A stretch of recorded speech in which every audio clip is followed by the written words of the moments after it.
Good evening. I'm going to talk about diabetes in Ramadan, some clinical cases.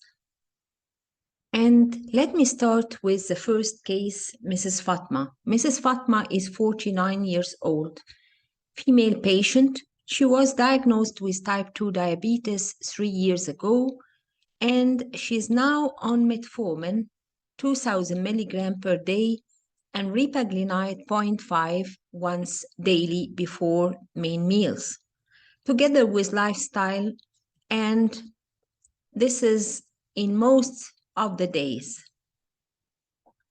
Some days she had to reduce the dose of metformin because of sense of bloating, and sometimes she had to stop it for a few days.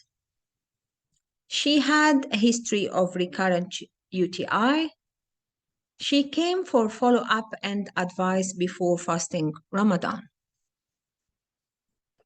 Her recent labs shows hemoglobin A1C of 7.8%, fasting blood glucose 160, 2 hours postprandial 240 milligram per deciliter, and TSH is normal. Estimated GFR 50, albumin creatinine ratio 30 milligram per liter, lipid profile is normal, and her CBC showed hemoglobin of 10.2 grams. Examination revealed blood pressure 140/85 with no postural changes and BMI of 32 kilogram per meter square, and chest, heart are normal.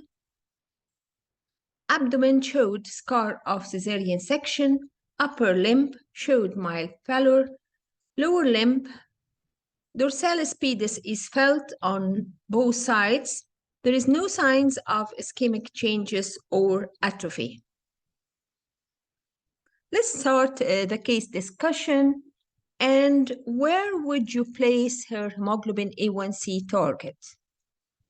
Less than 6.5%, 6.5 to 7%, 7 to 7.5%, and 7.5 to 8%. And you choose among these levels of hemoglobin A1C.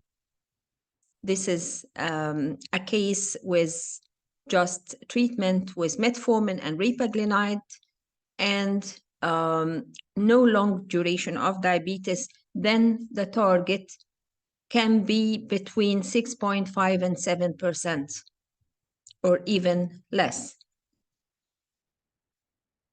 Let's discuss consideration on choosing the oral anti-diabetic medication, and what would be the initial choice for pharmacological therapy in addition to metformin for sure to achieve hemoglobin A1C reduction in this patient?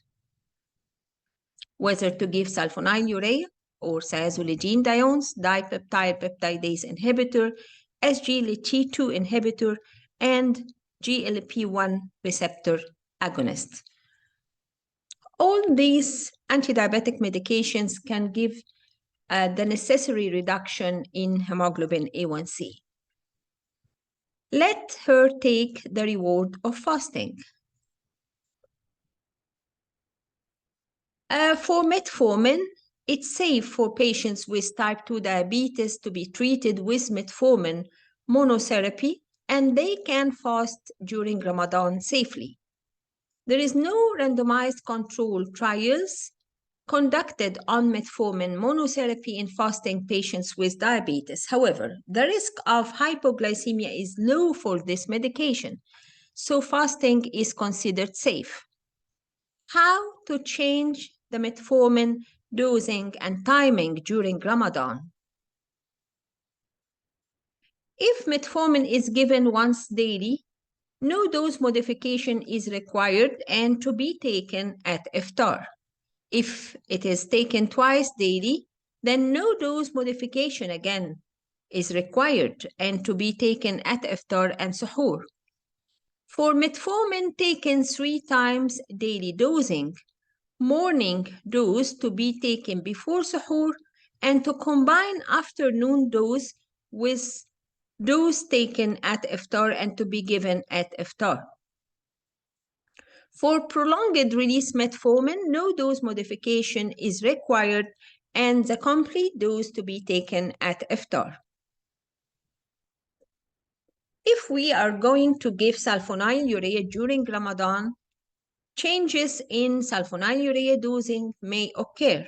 If we are giving once daily dosing sulfonylurea, to take it at iftar, and in patients with well-controlled blood glucose level, we may reduce the dose of sulfonylurea.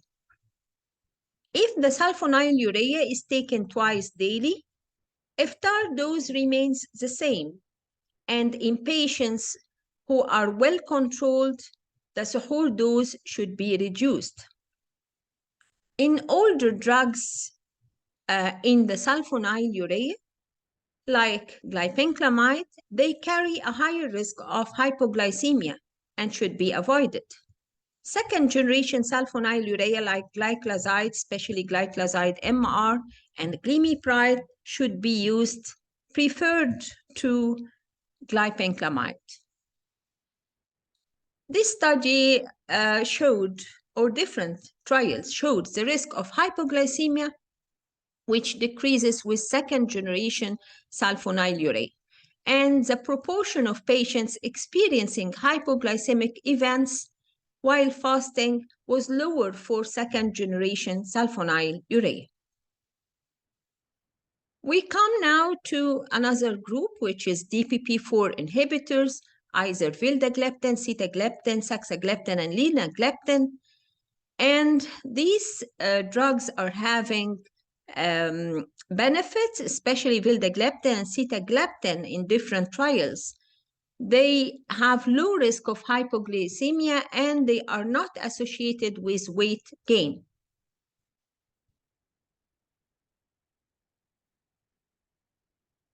And the Virtue trial showed the effect of vildagliptin relative to sulfonylurea in Muslim patients with type 2 diabetes fasting during Ramadan, and it is a multinational, non-interventional study to assess the effect of vildagliptin in most Muslim patients fasting during Ramadan compared to sulfonylurea. And the study showed significantly fewer patients experienced hypoglycemic events with vildagliptin versus sulfonylurea during Ramadan, and there was no incidence of hypoglycemia, severe hypoglycemia in those taking vildagliptin. 3.5 folds less hypoglycemia in vildagliptin group versus sulfonylurea. Two studies, important studies, was done to prove that sitagliptin use compared with sulfonyl treatment during fasting Ramadan was safe and the risk of hypoglycemia was significantly lower in those receiving sitagliptin versus sulfonylurea. Then metformin, the daily dose remains unchanged for this patient, and we may take the immediate release at iftar or twice daily iftar and suhoor. And for acarbose, no dose modification is required. For TZDs, no dose modification again should be required, and the dose can be taken with iftar or suhoor.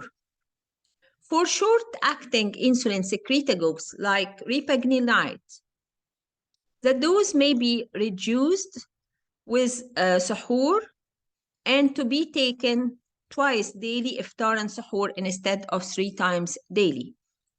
For GLP-1 receptor agonists, once we reach the appropriate dose titration before Ramadan, then the dose should be stable during Ramadan and to be taken with iftar.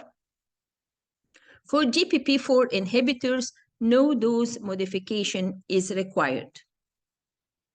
For sulfonylurea, we said glycoside, especially glycoside MR, and glimepiride whenever possible, and glipenclamide should be avoided. For SGLT2 inhibitors, no dose modification is required, and those should be taken with iftar, and the patient is advised to take clear fluids between iftar and suhoor. Now we come to case number 2, which is 46 years old male with type 2 diabetes for 10 years.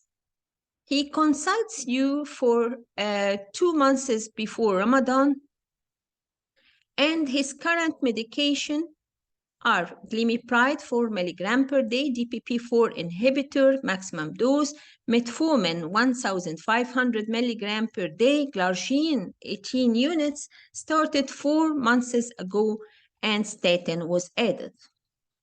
Hemoglobin A1C now is 7.8, and previously it was elevated 8.3%, blood pressure 135/70, lipid profile normal.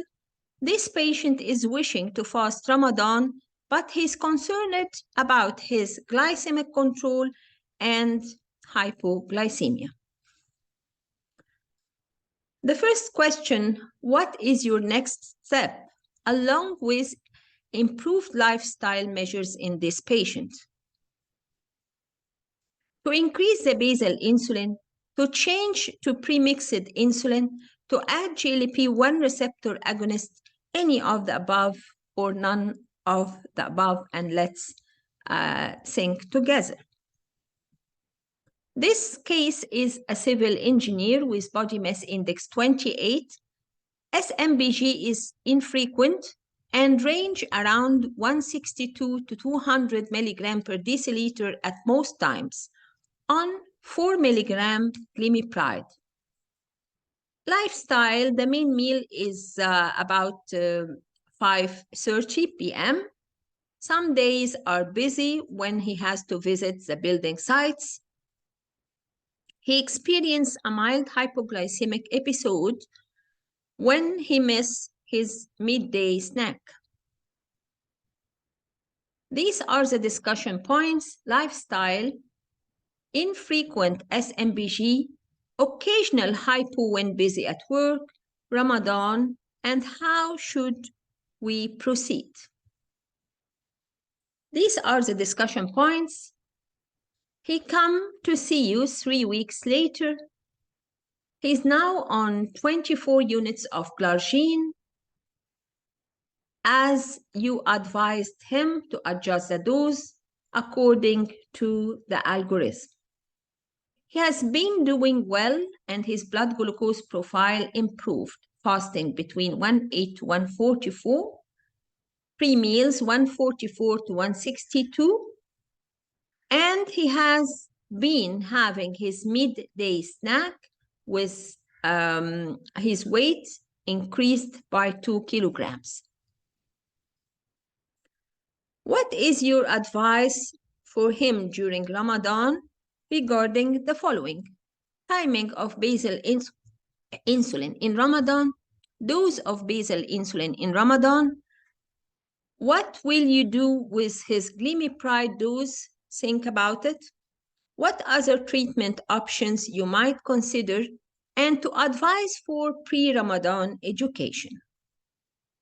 And for pre-Ramadan diabetes education, 6 key points should be addressed.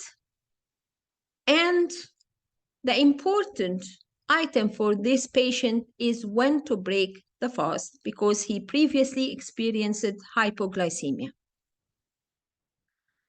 These are the changes to long and short-acting insulin dosing during Ramadan, and for long-acting and intermediate-acting or basal insulin, NPH, DTMR, glargine, degludec once daily, to reduce the dose by 15 to 30% and to take the dose at iftar. For NPH, DTMR, glargine twice daily, to take the usual morning dose at iftar and to reduce the evening dose by 50% and to take it at suhoor.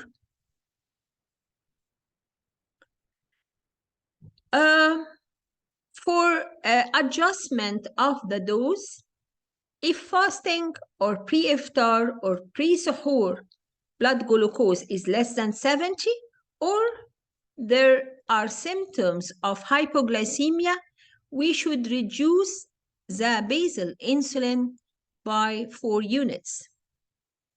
If the fasting pre-iftar or pre-suhoor is between 70 and 90, then we reduce 2 units. Between 90 and 130, no change is required. Between 130 and 200 milligram, we increase by 2 units. And if above 20 milligram per deciliter, then we increase 4 units.